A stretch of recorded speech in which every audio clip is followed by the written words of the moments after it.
పాడుబడ్డ బంగళా. ఒక ఊరి చివర ఒక పాడుబడ్డ పాత బంగళా ఉండేది.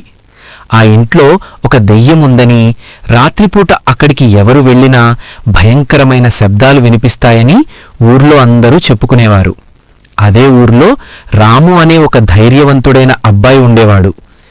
దెయ్యాలేమీ లేవు, అంతా మన భ్రమ అని నిరూపించడానికి ఒక శనివారం రాత్రి ఒంటరిగా ఆ బంగళాలోకి వెళ్ళాడు. బంగళా లోపలంతా చీకటిగా బూజుపట్టి ఉంది. రాము తన దగ్గర ఉన్న టార్చ్ లైట్ వేసుకుని లోపలికి నడుస్తుండగా హఠాత్తుగా పై అంతస్తు నుండి కిర్ మన్ అనే శబ్దం వినిపించింది. రాము గుండె వేగంగా కొట్టుకుంది. కాని ధైర్యం తెచ్చుకుని మెట్లెక్కి పైకి వెళ్ళాడు. అక్కడ ఒక గదిలో ఏదో కదులుతున్నట్లు కనిపించింది.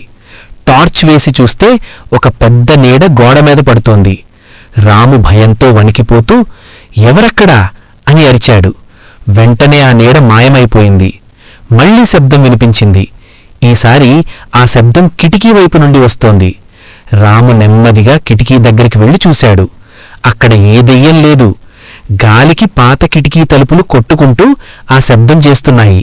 ఇక ఆ నీడ విషయానికొస్తే కిటికీ బయట ఉన్న ఒక పెద్ద చెట్టు కొమ్మలు గాలికి ఊగుతూ చంద్రుని వెలుతురులో గదిలోకి వింత ఆకృతులుగా కనిపిస్తున్నాయి.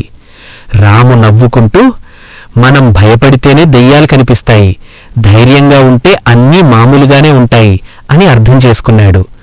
మరుసటి రోజు ఊరి జందరికీ అసలు విషయం చెప్పి వారి భయాన్ని పోగొట్టాడు. నీతి: భయం మన మనసులోనే ఉంటుంది. వాస్తవాన్ని పరిశీలిస్తే ఆ భయం మాయమవుతుంది.